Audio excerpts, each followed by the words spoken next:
Bien, vamos por la segunda parte de matrimonios consanguíneos, implicaciones para los derechos humanos, la ley de restricción de matrimonio infantil fechada en el año 2025 y matrimonio consanguíneo, que es la unión entre parientes biológicos.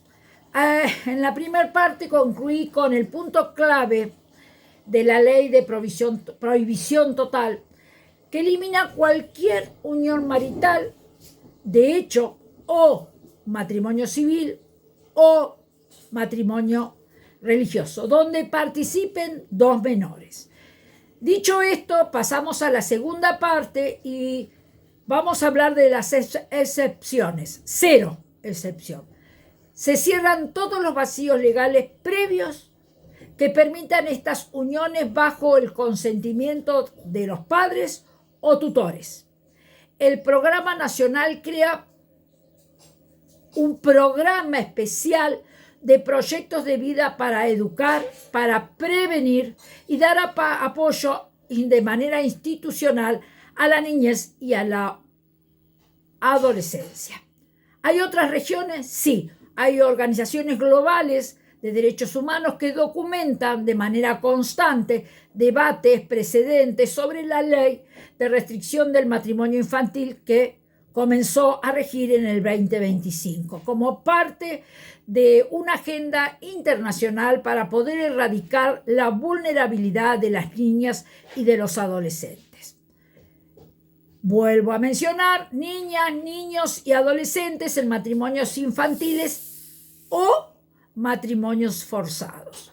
La denominación matrimonio infantil no es la mejor, la más adecuada. La auténtica es los infantes deben ir a la escuela, deben jugar, deben estudiar, deben imaginar, deben tener miedo a la oscuridad, a los monstruos, montar en un triciclo, llorar cuando al fin del día se sienten con un enorme cansancio. El matrimonio está fuera del ámbito de lo esencialmente infantil, porque debe permanecer y debe pertenecer al mundo de las personas adultas. Sus libres decisiones y lo que son la determinación de sus derechos. El matrimonio infantil se refiere a aquellos en los que ambos cónyuges son menores de 18 años. El matrimonio forzado es un matrimonio en el que ambos cónyuges no dan su pleno consentimiento, libre consentimiento, independientemente de la edad. Este matrimonio forzado también puede referirse a una unión en la que uno u otro o ambos cónyuges no pueden poner fin al matrimonio o salirse de él.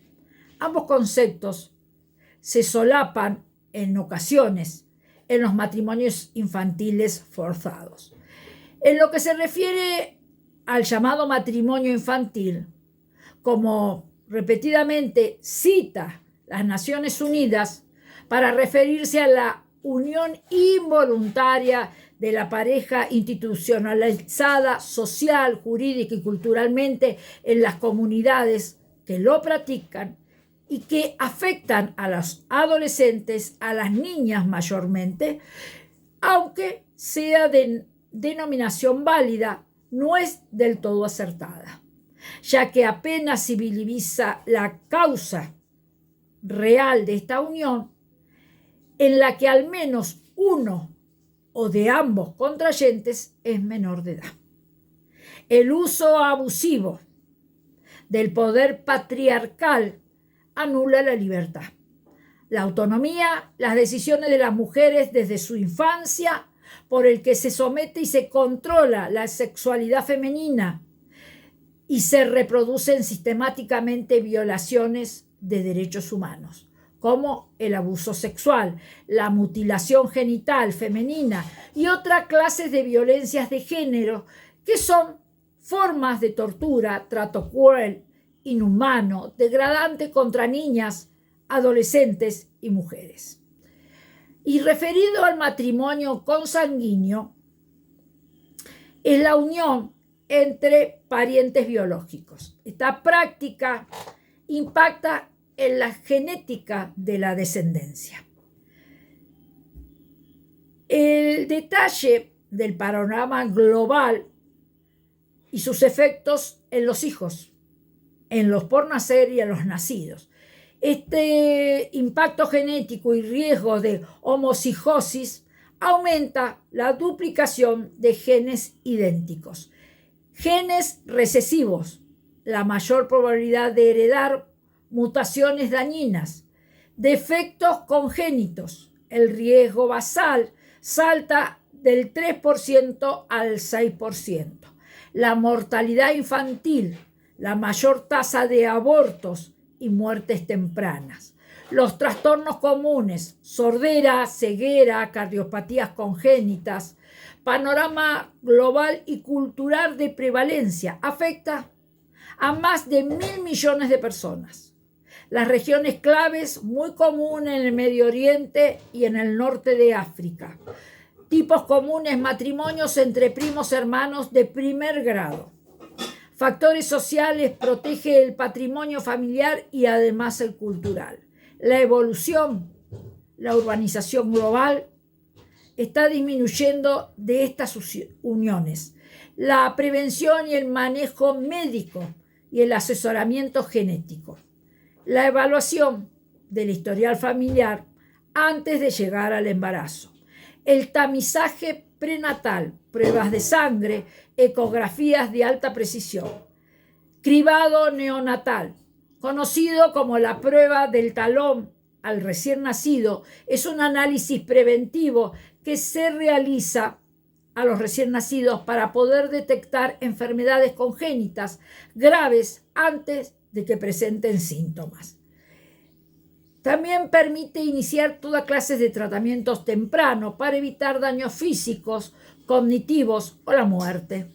Detalles oficiales en el país se puede consultar al portal de argentina.gov.ar. ¿Cómo y cuándo? Se realiza en el momento ideal, entre las 24, 48 y 72 horas de vida del por nacer, obviamente nacido, siempre antes del alta en la maternidad, en la clínica, en el hospital, en el sanatorio. El procedimiento extrae unas gotitas de sangre en el talón del recién nacido, se colocan en un papel especial, es una tarjeta de filtro, y ahí se puede desarrollar lo que se quiere saber, si ese nacido tiene algún problema de los que mencioné anteriormente de salud. El alcance, el estudio es totalmente gratuito y obligatorio en Argentina por la ley de hospitales públicos y también privados. Enfermedades que detectan el hipotiroidismo congénito, la falta de la hormona tiroide que causa el retraso y no se medica. No hay medicación para este tema de salud. La fibrosis quística es una enfermedad que afecta a los pulmones y obviamente al aparato digestivo. Fenilcetonuria. El problema para poder procesar este aminoácido provoca el daño cerebral.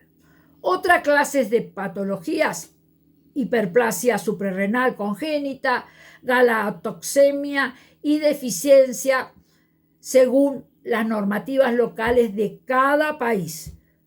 Yo tomé Argentina, Colombia y Pakistán para que podamos trabajarlo.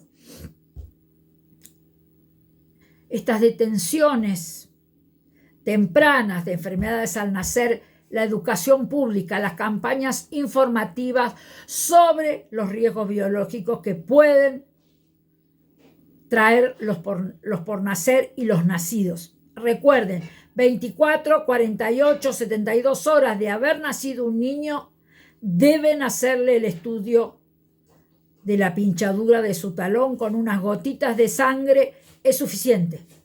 Es obligatorio y totalmente gratuito para Argentina. Si te interesa esta propuesta, déjame un me gusta y un comentario de qué título te gustaría que yo disertara. Gracias.